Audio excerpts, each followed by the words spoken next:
1:51 p.m., Sunday afternoon. A 911 call from an apartment in South Carolina. The dispatcher's words: cardiac arrest, unresponsive female, CPR in progress. 41 minutes later, Hayden Panettiere was pronounced dead. She was 36 years old, 5 days before her 37th birthday. 3 months after she published the book she said would finally let her tell the truth. And 48 hours after a man she'd worked beside for 6 years stood on a stage 100 yards from the room where she would die. This is the last 24 hours of Hayden Panettiere. Friday, August 14th, the Foundry at Judson Mill, Greenville, South Carolina. 2 days before Hayden Panettiere died, a country singer played a show in Greenville. His name was Charles Esten. For 6 seasons, from 2012 to 2018, he had played Deacon Claiborne on ABC's Nashville, opposite Hayden Panettiere's Juliet Barnes. They had shared hundreds of hours on set together. They had sung together. They had built one of the most watched relationships on American television. On Friday, August 14th, he was playing a solo show at the Foundry, a 500-capacity venue inside the Judson Mill complex at 701 Easley Bridge Road. 2 days later, first responders would race to the Judson Mill lofts. Same address, same complex, roughly 100 yards from where he'd stood with a guitar. Esten wrote afterward, he and his wife Patty had been not just in Greenville that night, but inside Judson Mill itself. By Saturday, their tour bus had driven through the night to Wilmington for the next show. They were setting up, oblivious. Hayden arrived at Judson Mill that same Saturday. They missed each other by less than a day. Esten called it a strange coincidence. He said he wished they could have bumped into each other one more time. If you're here because you grew up with her, Heroes, Nashville, Scream, hit subscribe. This channel exists to tell these stories properly. Saturday, August 15th, Los Angeles to South Carolina. On Saturday, Hayden Panettiere flew out of Los Angeles. She was traveling with Brian Hickerson, her on-again, off-again partner of nearly a decade, and a South Carolina native. They went to an apartment at the Judson Mill lofts, reported to be a short-term rental. On paper, a quiet weekend away from the West Coast. But Brian Hickerson was not a simple presence in Hayden Panettiere's life. Between 2019 and 2021, Hickerson faced multiple arrests for domestic violence against her. He ultimately pleaded no contest to 2 felony counts of injuring a cohabitant. He served time in prison, and yet contact continued. They were photographed together in 2023 at a celebration of life for her younger brother. In May 2026, when Hayden's memoir was published, with a chapter describing his abuse in detail, reporters asked Hickerson about it. He did not deny it. He told them plainly, "I did it." On Saturday, August 15th, 2026, they flew south together. It was the last full day of her life. 1:51 p.m., Judson Mill Lofts, 701 Easley Bridge Road. An acquaintance of Hayden Panettiere placed a 911 call. Police have not named the caller. What they confirmed is this: someone found her unresponsive inside the apartment and called for help. Here is what the dispatch audio, obtained by multiple outlets, actually contains.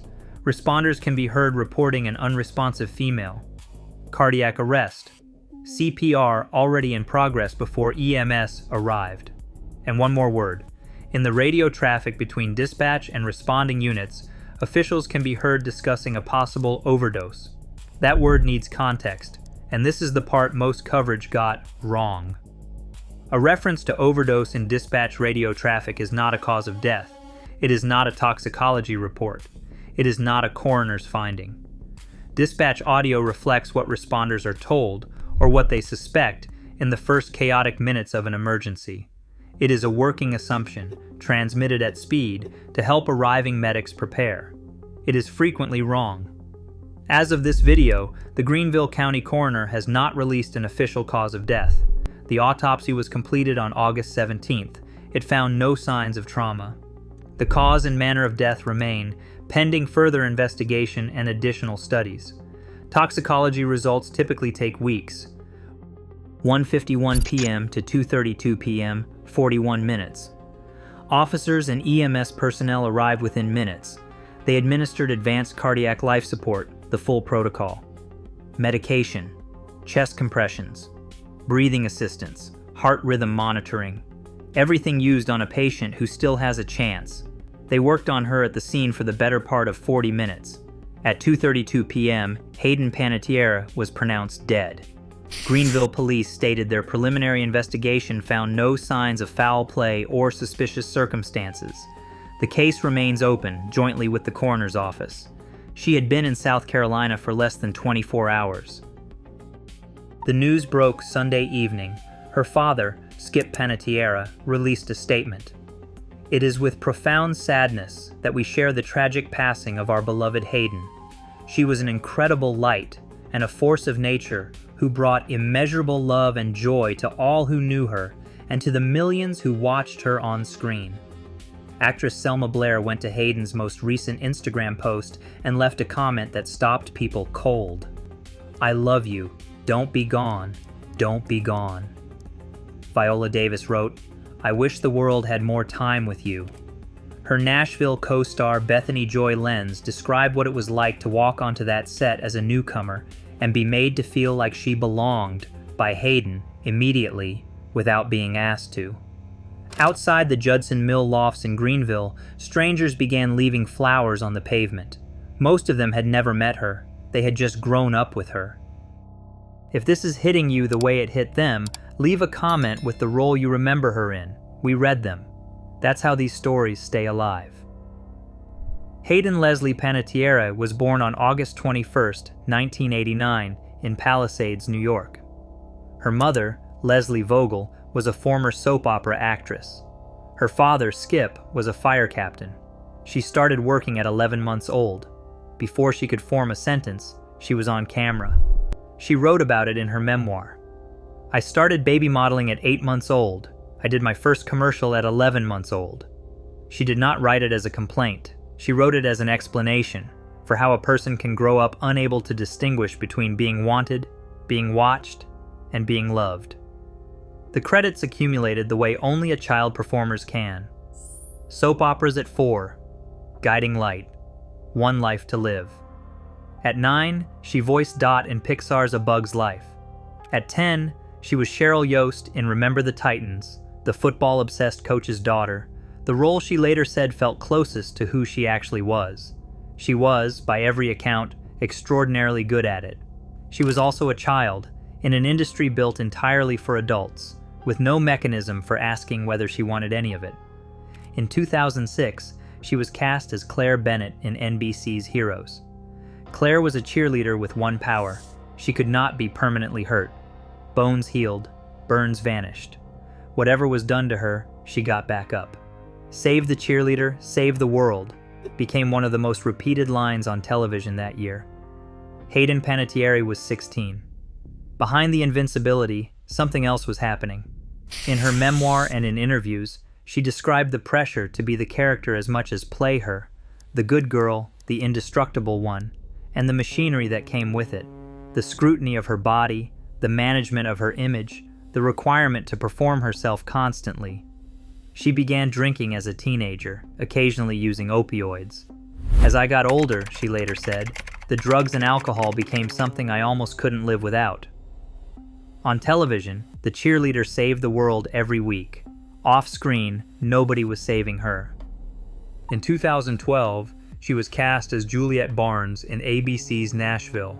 On paper, a career pivot, a serious dramatic role, a complex woman with ambition and flaws, and a voice. What nobody anticipated was how precisely the character would begin to track her real life. She wrote, "Juliet Barnes had postpartum depression, an alcohol and pill problem, and a divorce on the horizon. She was erratic, an absentee mother, and fought with everyone, including her fans. Every time I read the day's script, it was like I was looking in a funhouse mirror. I dove headfirst into my own hell." In 2014, her real pregnancy was written into the show. Her character had a baby and developed postpartum depression. In real life, Hayden gave birth to her daughter Kaya with Ukrainian heavyweight champion Vladimir Klitschko and developed postpartum depression so severe it overtook her entirely. In 2015, still filming, she checked herself into treatment. "I was the one who put myself in the first treatment center," she said. "I was drowning." She spent 8 months in rehabilitation. The withdrawal was brutal: insomnia, physical pain, relearning how to exist in a body that had been medicated for years. And then she made the decision that broke her in a way the addiction hadn't. She gave up custody of her daughter. Kaya went to live with Klitschko in Ukraine. Not being under the same roof with her every day, Hayden wrote, has been the most gut-wrenching experience of my life. She made the choice because she believed she was not, at that moment, capable of being the mother Kaya deserved. It was an act of love that looked, from the outside, like abandonment. The tabloids read it the second way. On a Sunday in February 2023, Hayden Panettiere was found dead in his New York apartment. He was 28. The cause was cardiomegaly, an enlarged heart, with aortic valve complications. 3 weeks earlier, he had posted a photo of Hayden cutting his hair. The caption read, "Not the first haircut she's tried to give me." He was my only sibling, and he was my younger sibling, she told people. And it was my job to protect him. The grief was physical. She developed agoraphobia so severe she stopped leaving the house. Her body changed under the stress. She couldn't look in a mirror. I didn't want to go to fittings and look at myself and hate everything I saw. And then, slowly, something turned. A trainer, movement, a way to release stress that didn't destroy her. She started coming back. She started writing. Stay with us for the last part, what she wrote in the final months, in her own words, and subscribe so the algorithm brings you the next one. On May 12, 2026, Hayden Panettiere published This Is Me, A Reckoning. It covered everything: the child modeling, the exploitation of young performers before they're old enough to know themselves, the addiction, the postpartum depression, Hickerson, Kaya, Jansen. She had originally planned to title it Scream and Break Free: Addiction, Trauma, and How the Cheerleader Saved Herself. How the Cheerleader Saved Herself. She sat down with Gayle King. She did the press. She talked openly about the years she'd lost and what it had cost to come back. Asked how she was doing, she told Fox News Digital, "I feel connected to myself. I feel like I'm taking good care of myself, checking in with myself." She said she had a laundry list of things she wanted to accomplish and create. In the prologue, she wrote, "I never want to stop evolving and changing for the better, and I'll forever be a work in progress." She described herself as an optimist to the core. 96 days later, she was dead. Hayden Panettiere leaves behind a daughter. Kaya is 11 years old, living in Ukraine. She leaves behind a memoir published 96 days before her death.